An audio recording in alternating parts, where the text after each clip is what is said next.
ಜಾತಿ ಜನಗಣತಿಯ ವರದಿಯ ವಿಚಾರಕ್ಕೆ ಸಂಬಂಧಪಟ್ಟಂತೆ ವಿಜಯಪುರದಲ್ಲಿ ಸಚಿವ ಎಂಬಿ ಪಾಟೀಲ್ ಹೇಳಿಕೆಯನ್ನ ಕೊಟ್ಟಿದ್ದಾರೆ. ಈ ಜಾತಿ ಜನಗಣತಿ ವರದಿ ಚರ್ಚೆಗೆ ವಿಶೇಷವಾದಂತಹ ಸಂಪುಟ ಸಭೆಯನ್ನ ನಡೆಸಲಾಗ್ತಾ ಇದೆ ಅಂತ. ಜಾತಿ ಜನಗಣತಿ ವರದಿಯನ್ನ ತರಿಸಿಕೊಂಡಿದ್ದೇನೆ, ಆ ವರದಿಯನ್ನ ಓದ್ತೇನೆ ಅಂತ ಸಚಿವ ಎಂಬಿ ಪಾಟೀಲ್ ಹೇಳಿಕೆಯನ್ನ ಕೊಟ್ಟಿದ್ದಾರೆ. ಸಂಪುಟ ಸಭೆಯಲ್ಲಿ ನಮ್ಮ ಅಭಿಪ್ರಾಯವನ್ನ ಹೇಳ್ತೇವೆ. ಲಿಂಗಾಯತರು 1 ಕೋಟಿಗೂ ಅಧಿಕ ಇದ್ದಾರೆ, ಪರ್ಯಾಯ ಮಾರ್ಗ ಹುಡುಕ್ತೇವೆ ಅಂತ ಸಚಿವ ಎಂಬಿ ಪಾಟೀಲ್ ಹೇಳಿಕೆಯನ್ನ ಕೊಟ್ಟಿರುವಂತದ್ದು.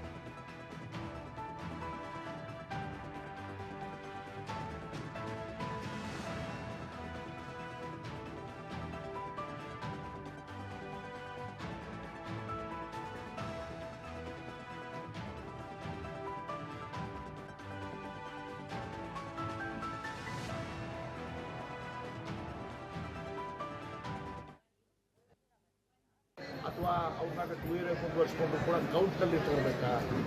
ಹೆಡ್ ಕೌಂಟ್ ನಮಗೇನಾಗಿದೆ, ಈಗ ಮೀಸಲಾತಿಯಲ್ಲಿ ತಗೊಳ್ಳಿ, ಹೆಡ್ ಕೌಂಟ್ನಲ್ಲಿ ಬರಬೇಕು ಎಲ್ಲರೂ ಕೂಡ. ಅಂದರೆ ಕನಿಷ್ಠ ಪಕ್ಷ ನಾನು ಹೇಳಿದ್ದಲ್ಲ, ಕೆಲವೊಂದು 2 ಇಯರ್ ಇದ್ದಾವೆ. ಹಿಂದೂ ಗಾಣಿಗ, ಹಿಂದೂ ಬಡಜಿಗರು, ಹಿಂದೂ ಸಾಧರು, ಕುಂಬಾರ, ಇದು ಹಿಂಗೆ ಮಾಲಿಗಾರ, ಹೀಗೆಲ್ಲನೂ ಕೂಡ ಇದ್ದಾವೆ. ಅವ್ರನ್ನ 2 ಇಯರಲ್ಲಿ ಇದ್ದಾರೆ.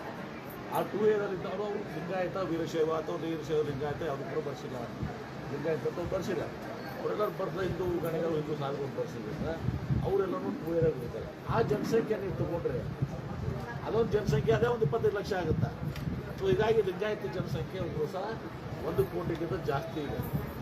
ಈಗ ನಮ್ಮ ಮುಂದಿರುವಂಥ ಸಮಸ್ಯೆಗಳು ಅದನ್ನು ಅಧ್ಯಯನ ಮಾಡಿದಾಗ ನಾವು ತಿಳ್ಕೊಳ್ತೀವಿ.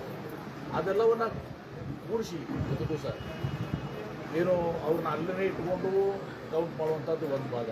ಅವ್ರಿಗೆ ಅವ್ರು ಲಿಂಗಾಯತ ಕುಟುಂಬಗಳಿದ್ದಾರೆ, ಅದು ಅಂಥ ಮನುಷ್ಯರು ಕೂಡ ಬೇರೆ ಗಣಿಗರಿದ್ದಾರೆ, ನಾನ್ ಲಿಂಗಾಯತ ಗಣಿಗರಿದ್ದಾರೆ, ನಾನ್ ಲಿಂಗಾಯತ ಸಾಧರಿದ್ದಾರೆ.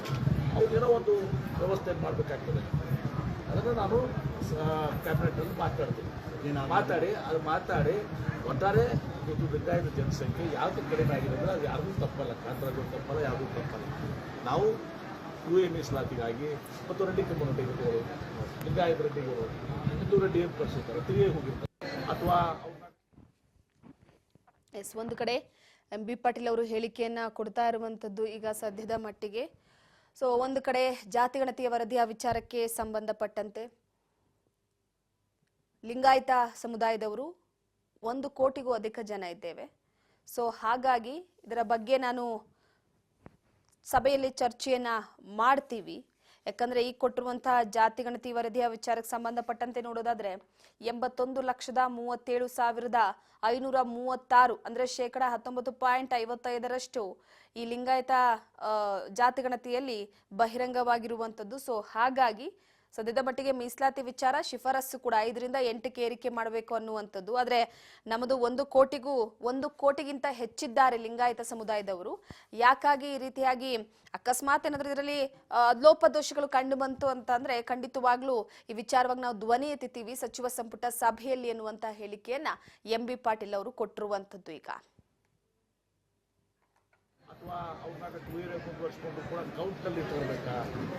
ಹೆಡ್ ಕೌಂಟ್ ನಮಗೇನಾಗಿದೆ, ಈಗ ಮೀಸಲಾತಿಯಲ್ಲಿ ತಗೊಳ್ಳಿ, ಹೆಡ್ ಕೌಂಟ್ನಲ್ಲಿ ಬರಬೇಕು ಎಲ್ಲರೂ ಕೂಡ. ಅಂದರೆ ಕನಿಷ್ಠ ಪಕ್ಷ ನಾನು ಹೇಳಿದ್ದಲ್ಲ, ಕೆಲವೊಂದು 2 ಇಯರ್ ಇದ್ದಾವೆ.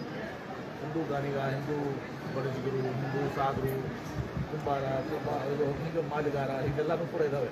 ಅವ್ರನ್ನ 2 ಇಯರಲ್ಲಿ ಇದ್ದಾರೆ. ಆ 2 ಇಯರಲ್ಲಿದ್ದವರು ಅವರು ಲಿಂಗಾಯತ ವೀರಶೈವ ಅಥವಾ ವೀರಶೈವ ಲಿಂಗಾಯತ ಯಾವುದು ಕೂಡ ಬರ್ಸಿಲ್ಲ, ಲಿಂಗಾಯತ ಅಂತ ಬರ್ಸಿಲ್ಲ. ಅವರೆಲ್ಲರೂ ಬರ್ದ ಹಿಂದೂ ಗಣಿಗಳು, ಹಿಂದೂ ಸಾಧುಗಳು ಬರ್ಸಿದ್ರಿಂದ ಅವರೆಲ್ಲರೂ 2 ಇಯರಲ್ಲಿ ಇರ್ತಾರೆ. ಆ ಜನಸಂಖ್ಯೆ ನೀವು ತೊಗೊಂಡ್ರೆ ಅದೊಂದು ಜನಸಂಖ್ಯೆ ಅದೇ ಒಂದು 25 ಲಕ್ಷ ಆಗುತ್ತೆ. ಸೊ ಹೀಗಾಗಿ ಲಿಂಗಾಯತ ಜನಸಂಖ್ಯೆ ಒಂದು ಸಹ 1 ಕೋಟಿಗಿಂತ ಜಾಸ್ತಿ ಇದೆ. ಈಗ ನಮ್ಮ ಮುಂದಿರುವಂಥ ಸಮಸ್ಯೆಗಳು ಅದನ್ನು ಅಧ್ಯಯನ ಮಾಡಿದಾಗ ನಾವು ತಿಳ್ಕೊಳ್ತೀವಿ. ಅದೆಲ್ಲವನ್ನು ಕೂಡಿಸಿ ಜೊತೆಗೂ ಸರ್ ಏನು ಅವ್ರನ್ನ ಅಲ್ಲೇ ಇಟ್ಕೊಂಡು ಕೌಂಟ್ ಮಾಡುವಂಥದ್ದು